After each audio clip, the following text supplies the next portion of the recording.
Hello, welcome. This is the Daily Dharma. My name's Dina. Thank you, as always, for joining, for supporting the channel in any way that you are able. So, today, instead of going into the code cards, I want to start with something from this Spirit of the Animals Oracle deck. And I did pre shuffle, and on the bottom, we have cat, independent. I know many of us have some cats or have had cats. They're actually more sacred than some of us would give credit, honestly. Anything that is right under our nose all the time, commonplace, dare I say, we start to take for granted. And, even in the moment, I'm seeing this as our family and friends and the people that we work closest with, our intimate partners. But yeah, even our pets, the amount of healing that they can exchange with us is tremendous.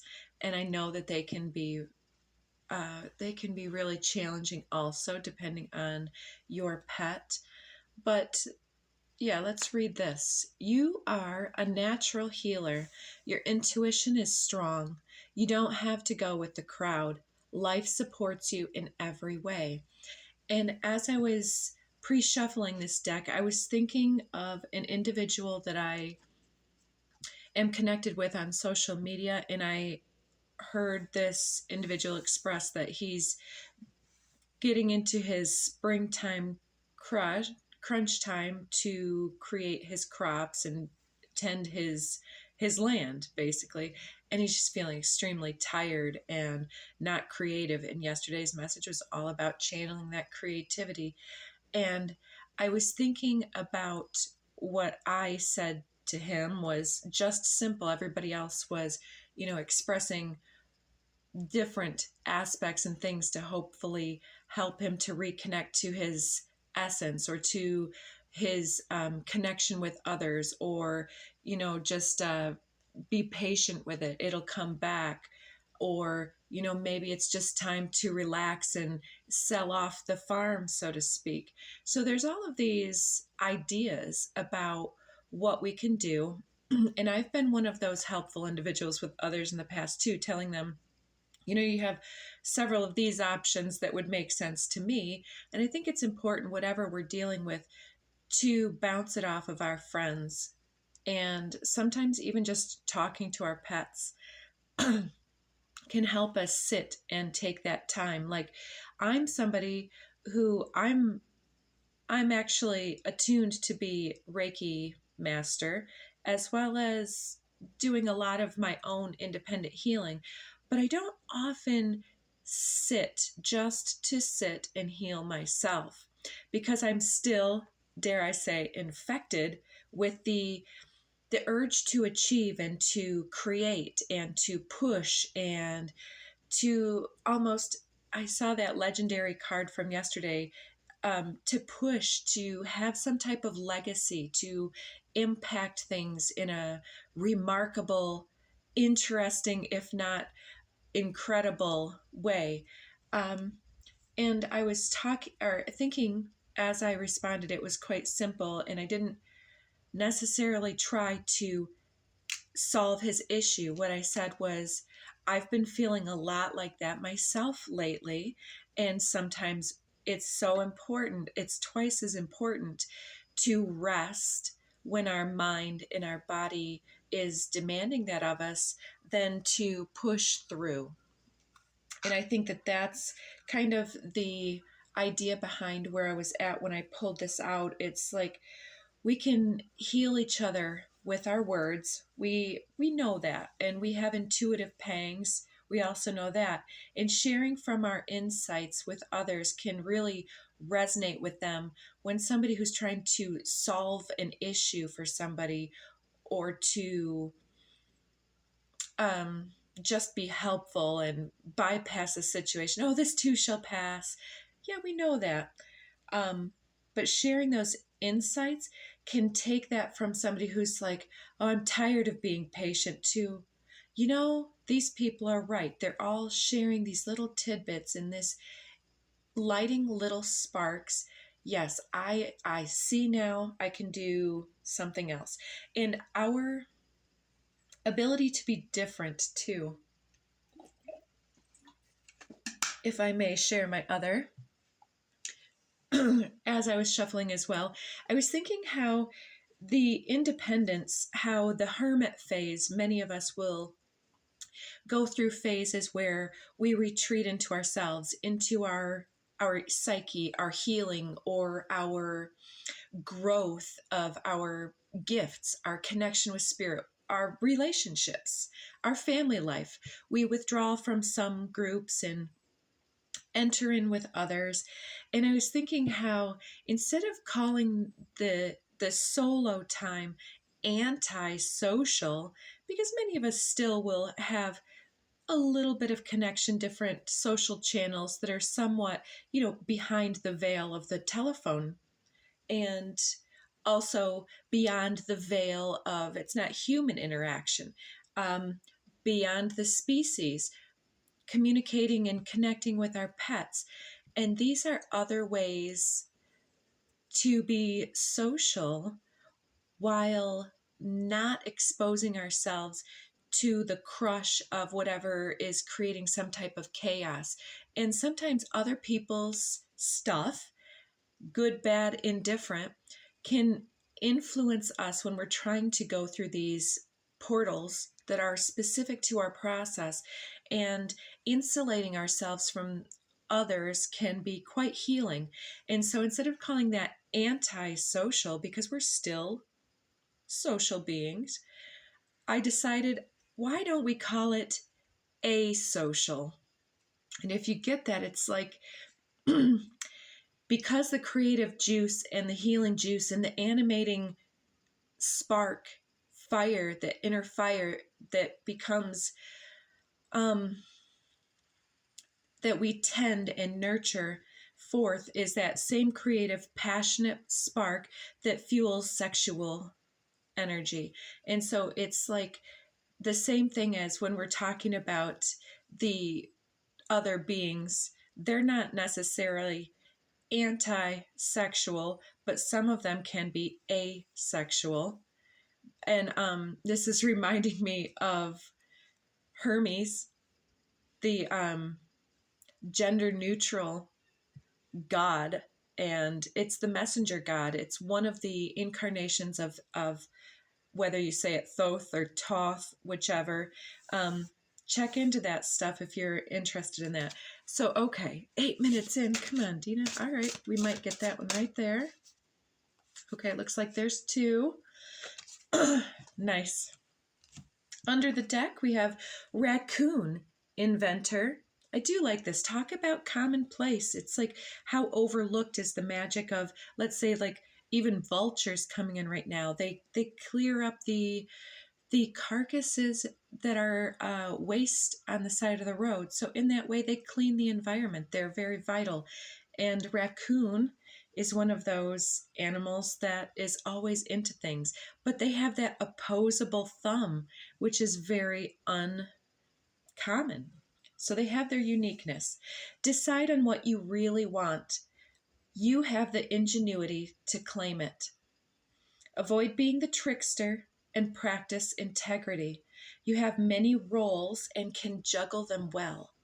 And so, if you have many tasks, many individuals depending upon you in various capacities, this does create that pressure and that need to, let's say, run away and join the circus, is what my mother would always say. When we were kids, we would be driving her nuts and we all had our demands. And, oh, did you know that my brother poked me in the arm and such laughed? And my mother would sometimes be like, oh boy, I got to check out for a second.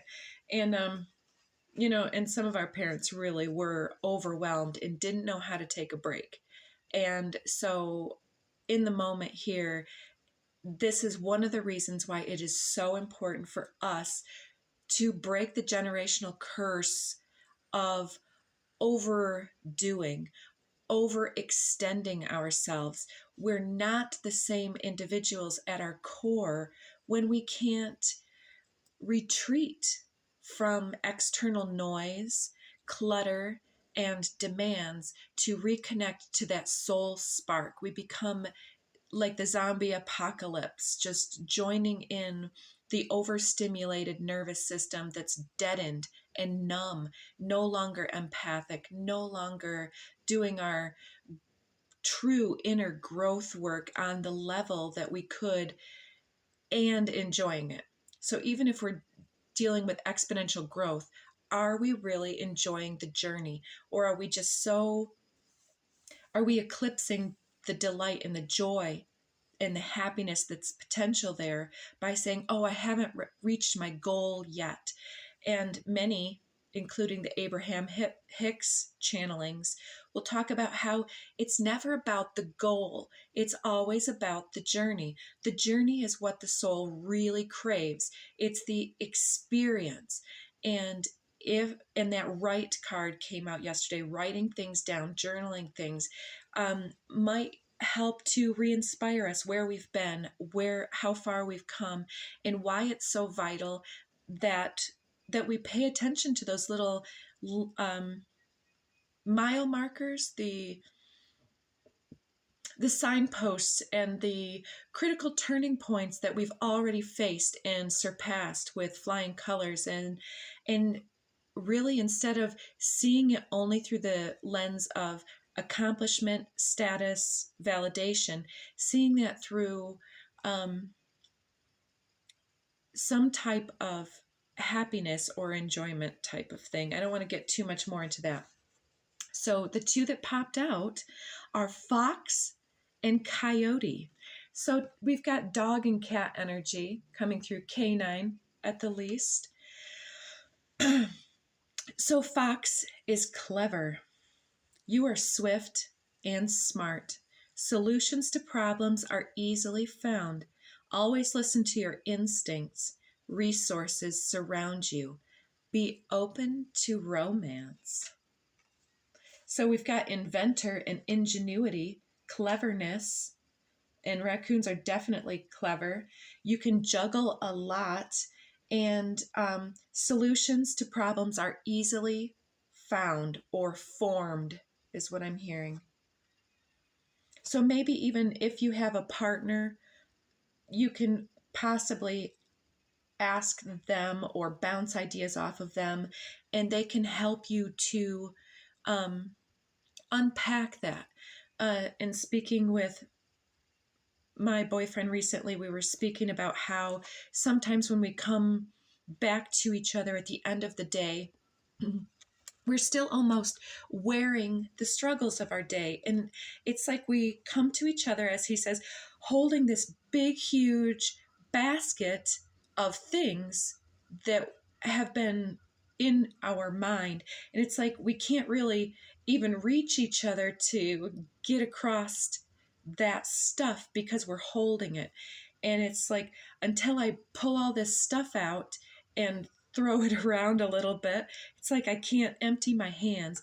And I'm also seeing, as I describe this, if any of you are Harry Potter fans, I know I'm a little bit into these things, but Spirit shows me key images. And Dumbledore, the main wizard, has this pensieve, and it's this well almost. I don't know what you'd call it, like a stone stand with some, it appears to be water in it, but it's glistening and mirroring, and it magnetizes you towards it. And so what this ends up being is that when he's got something ruminating in his mind, or something extremely distracting or overwhelming, in order to store that, he takes his wand and he draws that out and puts that into the sacred waters. It's like his altar to me in this moment. And then, as the main character, Harry, encounters it, he starts putting his face in, and he's able to take and view one of these memories that's resonant to the moment. It's like that memory was also reaching back for him, and it was something that needed to be seen in the moment. So it's almost like There's something about that. And yesterday it came out that when all that stuff was in your brain, you write it out, you make your lists, you put it onto your phone or whatever. So here we have Coyote, revealer of truth. Don't take things so seriously. Make time to play. Great wisdom comes from laughing at your own folly. Look out for the traps and tricks of life and learn from them. How often, when we look back at things, perhaps like old crushes and things that we wanted so badly. Oh, if only I could get that promotion over Martha in accounting. And then later on, we're like, oh, thank goodness I never got that. I might have been locked into that job that I didn't like, that was too far from home, whatever. And maybe you did take that promotion and now you're seeing, there was this other potential, and feeling that longing for what would have happened, what could have happened had you done a different choice in that previously, because it is Mercury retrograde at the time of this broadcast.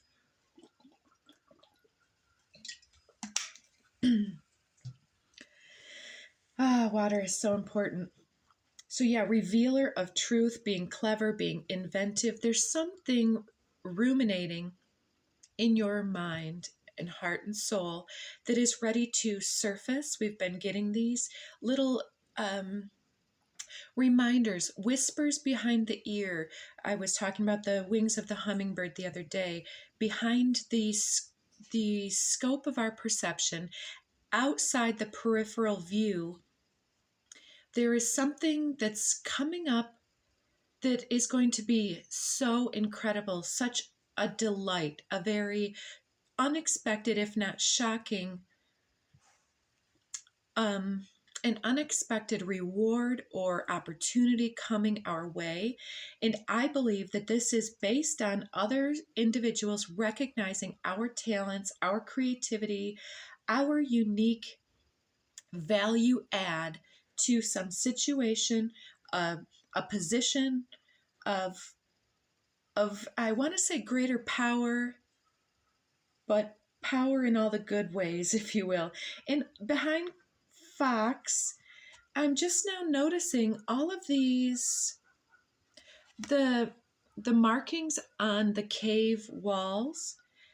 A couple things. I'm sensing that many of us are old souls that that were resonant with the old healing. There's the symbol of the sun, Coco Capelli. Is that how you say that one? There's a parent deer or antelope in some way in a baby, and then there's a pair, a partnership here. And I'm seeing the mental and emotional healing symbol around here that's called Saheke. You may pronounce it differently if you're attuned. Saheke, Saheke. Mental and emotional healing. Resources surround you. You have everything you need in order to put your prototype together. And if you've been called to present knowledge or wisdom, it's time to decide which things you're ready to act on. Some type of old hobby or inspiration being put into some type of order and format, outlining some type of new action or attraction.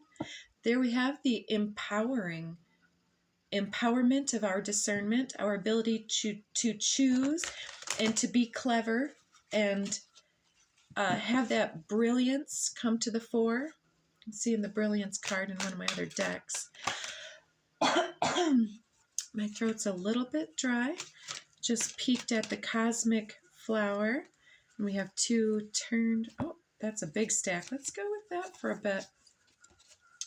Realization 37. Can you hear the geese? I love the sounds of nature. Divine masculine popping out. Communication, our ability to communicate something is being recognized. Maybe we didn't know that we wanted to make some type of gentle declaration to communicate some of our needs, or maybe this is us communicating some type of state of being to other individuals, like I expressed about that individual online. Earth, practical measures, grounding our energy. And then two more, heart chakra and remembrance. And this is what I'm talking about with remembering something from the past, either our gifts, our maybe some other type of format. Maybe it was something that you brought out to individuals in the past, such as I'm thinking of a course that I've been asked to give again, and I've given it in the past. It's an astrology course. Sometimes I can overwhelm individuals, and so this isn't to say that that's your thing, but there is a need to, if it didn't go the way that you really wanted it to in the past, and you're being intuitively guided or asked on the in the real world, maybe this is an opportunity for you to review and remember the impact and the pitfalls. Do that. It's called the SWOT analysis, the acronym for strength, weakness, opportunity, and threats. You can look that up if that calls to you, but there's some kind of remembrance. Oh, also, for some, this is also reminding me that over the last few days, I've really been, well, even months, I'll say, but particularly weeks, and then last night and this morning, looking at the ancestry and the bracketing that you can do when you trace your family tree, and looking at the names and the patterns, because the sounds of the pronunciation there seems to invoke vibration, for me at least. I don't know if you resonate with numbers. Chances are you do. Yeah. So the remembrance of those who have passed, it's like we are the, I'm hearing secret keepers, but we're the keepers of wisdom and knowledge, and anything that we don't record in some way or pass with some semblance of repetition and gaining of attention with other individuals, that knowledge dies with us unless others are able to be re-inspired to tap into that vein of the echo of that knowledge spiritually, psychically in the past, if it doesn't come out now. And so I think that that's part of the reason why we're being told to write things down, to share things, to somehow allow ourselves to wander into memories that maybe we put aside, put up on a shelf, and to maybe look at a picture book, an album. Something is calling us to remember something, to recognize more of ourselves, and to then communicate that into the ethers. Because with earth, it's like, as we communicate from the heart, particularly with intention and focused, compassionate objectives, then our empowerment is realized, our influence is expanded, and then we become legendary or create that legacy for whatever it is that we're trying to create a foundation for. We're putting it into earth, and it's something that resonates deeply with others, with that heart there. So I'm going to leave the code cards there. I am absolutely in love with this Return of Spirit deck. Under the deck, we have Assistance that showed itself yesterday. I feel like, what's under Merkaba? Soul Time. I feel like the Merkaba card here is our expanding influence to assist other individuals on some type of a way, even if this is a physical object that we're leveraging or inventing a curriculum or methodology or a even family reunion. I think that one of my friends had this amazing book that was written by one of his family members that he received, and it prompted so much change in his life and told the stories of some of his, more interesting ancestors. They had a journal, and this would be so cool to create roots for our family and to create belonging even at institutions. If there's some type of a way to connect and bond each other to each other, through each other, and with each other, this and dining together, breaking bread and taking drink together is a bonding experience.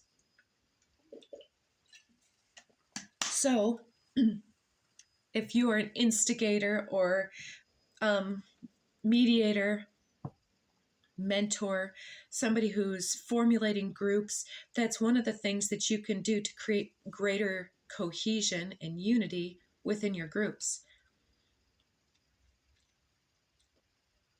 But yeah, there's something about your expanding influence, creating the assistance necessary to help individuals on their own private issues and practice, that you're inspiring change and that you're helping them to find their resonance. You're helping them to reconnect to their inner fires and to bolster the edges of both their tender sensitivities, as well as to the edges of what they perceive as real, what they can trust and believe in. I didn't shuffle this, but I wanted to look. This is divinity. I'll shuffle on camera for us. So yeah, our divinity is showing through how we remember ourselves and different things and communicate that forward. The divine is speaking through our legacy, through our heritage, through our ancestors, our roots. Perhaps this is for you a cultural thing, or even a genetic or a racial heritage that you are called to honor. Some people will be inspired to see what heritage they have through some of those DNA tests. I haven't done that yet. I have mixed feelings about it. I don't know. If you've done it, let me know what you think. Mediumship, I kind of knew that was coming. And right order under the deck. So that's quite interesting. I think what I'm going to do is I'm going to keep the decks like this and pull from the backs of them. So under mediumship here, you are a gifted medium and you help other individuals to put their lives into perspective with greater confidence. And so you could do well to sit with yourself more often, and in recognition of how far you've come, what you've truly accomplished, even if it's not on the physical level, and to recognize when you've done enough on a moment-to-moment basis, when to ask for help, how to communicate your limits to self and others, and to honor that. Because even if the spirit is willing and creative and innovative and inspired, if the body can't push, I mean, I'm not old, but I've been feeling the lag. I'm feeling the pressure of whatever's going on in the ethers right now, that overstimulation that needs to be recharged. And so have confidence that the body knows what is best. And if you're inspired but you can't get it done, write it down. Put it in order. You may find that if you had started too early, there would be things to be revised. And by putting it just on paper, we can just file that away for more creative flow, and in case we have to come back to that later. And we can start moving things around like a template that then we cut out the objects and place them around on the template or something. I've done that before, moving a room around. And here, power. We had empowerment already. And this is the recognition of our power, our gifted ability, and our powerful mediumship capacity. Remembering who we are, perhaps in spirit, and perhaps your heritage speaks of individuals who have accomplished a lot, and maybe you were somebody who weren't necessarily told those stories or have moved away from those stories, but there's a revival of some kind of powerful heritage that is coming down for us, and we're activating that now. One more here. Storm. So there may be something coming up that's going to shake us up, and that may be shaking us up, even redirecting us away from a job that we kind of dislike or that's in the way of doing something else. Some kind of storm or over obligation or even distress in the body may arise so that we can re-engage the power of our process. And so messages are coming down for us now. Assistance is under mediumship. I'm going to run out of time again. Do I really talk so much? The right power. Something is coming up for us that is going to help us level up and to put something into shape. It's emerging so that we can direct our creative energy into the correct flow. If we're being challenged and not motivated to move in a certain direction, take that redirection as evidence that there's something else, whether it's self-care or some other project that we're ready to start. Return of Spirit, the namesake of the deck. Trust that you are being directed and guided to look at something that is calling to you. Fifth day, fearless. Be fearless in what you're being inspired to do. If it lifts your spirits, take part in it and take care of yourself. So let's split the Kuan Yin Kali deck to Dhumavati 22, which corresponds to that divine masculine card. And it's perhaps encountering the shoulda, woulda, couldas and taking part in that. So check the description box for the full reading of this, or check back for other messages. We're about to end. And let me know in the comments below what it is that you're working on, what it is you're ready to release, because we're powerfully calling this in. So take care of yourself, and we'll talk again soon. Bye.